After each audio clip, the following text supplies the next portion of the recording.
shopping in the fall for sure. Another little item for fall cleanup: leaves.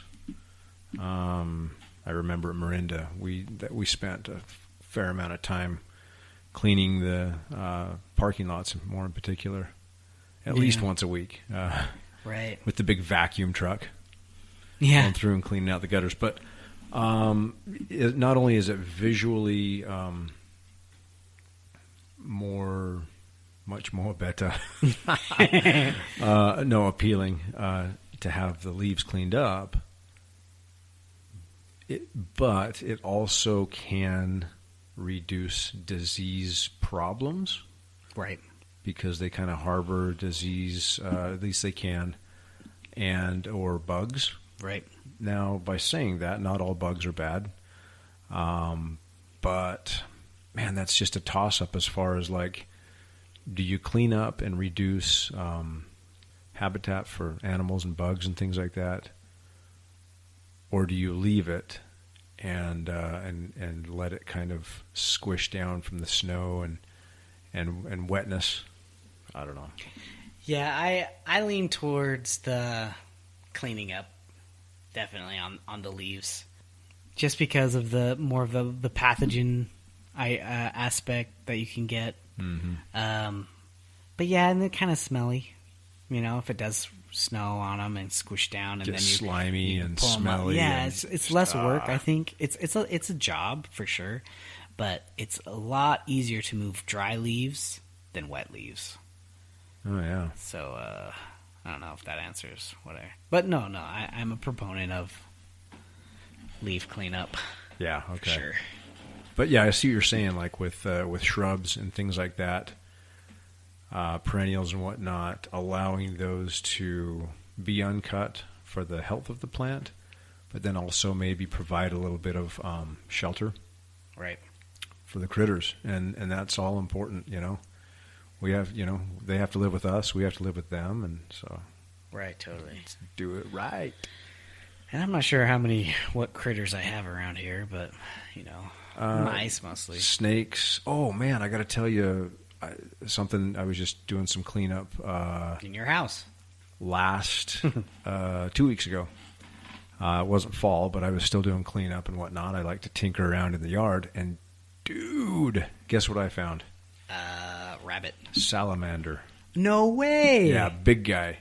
And these are, that was my first time seeing a salamander in my yard, so that was just like super special. I know that they're a species that are sensitive to chemicals and things like that. Yeah. They're really soft-skinned, thin-skinned, I guess you could call it, like frogs. Yeah. An indicator creature that maybe lets you know that it wouldn't be there if you're using harsh chemicals. So I really was like super stoked about seeing this guy, cruising along, kind of like a gecko, really. Yeah. It was a trip. Anyway, and he was heading over to the pond. And I'm just like, whoa, that is so cool. Yeah, that's way freaking awesome. I was trying to get birds in my yard. I can't even get birds. I've had that feeder out on my tree for like at least a month. Well, and I've never filled it up. I'll tell you the trick and secret. Hear me. Oh, wait. Tell me. Water. So I need a bird bath. Bird bath, and then food. You're doing it right. You're doing it right as far as the feeder. And here, anyway, I'm not sure, it varies from where you're at, what location, but winter is the best time to put feeders out. There's more birds that like pass through and can take advantage of those seeds in the wintertime than at any other time during the year. So water and seed. Yeah, bird bath. I don't know how I'm going to do that. You can simply get like an old tire. No, I'm just kidding.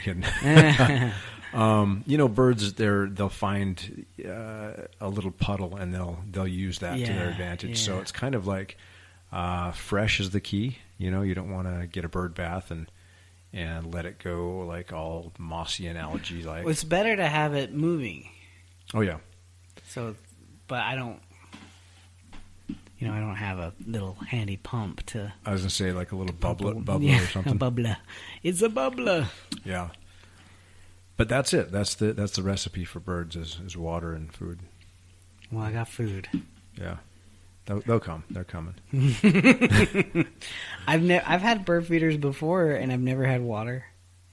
So this is the first time. I mean, my kids were sitting there, faces on the glass, watching for the first bird that was going to come, and no one came. Oh, man. So I'm just like, trying to like put some out on the ground. Maybe they're ground feeders, but nothing. So maybe it's just a bad time. But the thing is, like, my neighbor across the street had a bird feeder too, and she had tons and tons of birds. Mm-hmm. But as soon as we put out ours, there's nothing on hers.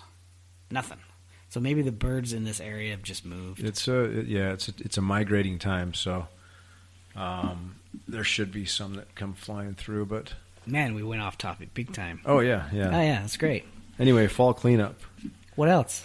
Okay, so you have your vegetable garden. I guess that's the other thing. So Yep. We did lawn, talked about flower garden, vegetable garden.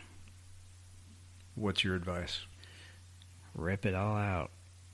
Make a freaking compost pile, and in the spring, lay it back out on top.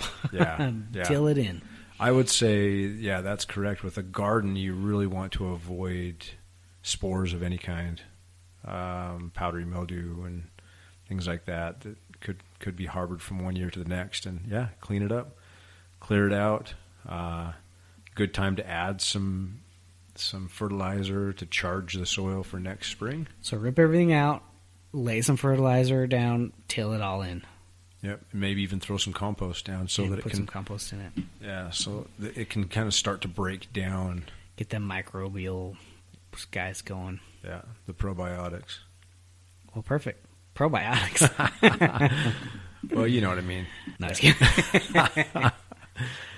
All right, well, there we go. Cool. Fall cleanup, y'all. We'll see you later, Brad. All right, take care, Blaine. Yeah, bye. I thought that I heard you laughing. All right, well, there it is. End of episode 43, Fall Cleanup. Hope you enjoyed it. Thank you, Brad, for coming and doing this with me. I have such a fun time. Who thought I would have so much fun about talking about something that I love? I want to thank the podlings out there for listening. Thank you so much. I want to thank each and every one of you from the bottom of my heart. We're starting to pick up a little bit more.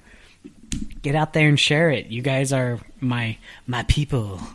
Go out forth and spread the podlingness. Spread the horticult to those that don't understand the love of plants. We have our Facebook page, business page. We have our group, our horticult group. We have our web page, thehorticult.com. So we're out there. Come find us. We have our Patreon, our Patreon page. Search the Horticult. If you ask, you shall receive. And one of my favorite lines, I had it written down. Well, I think I said I was pro leaf cleanup. So I thought that was kind of funny to myself. I was pro leaf cleanup. What the heck? All right. Well, there we go. Enjoy and be safe out there. Be good to each other. And we'll see you next time. Plant on, Babylon.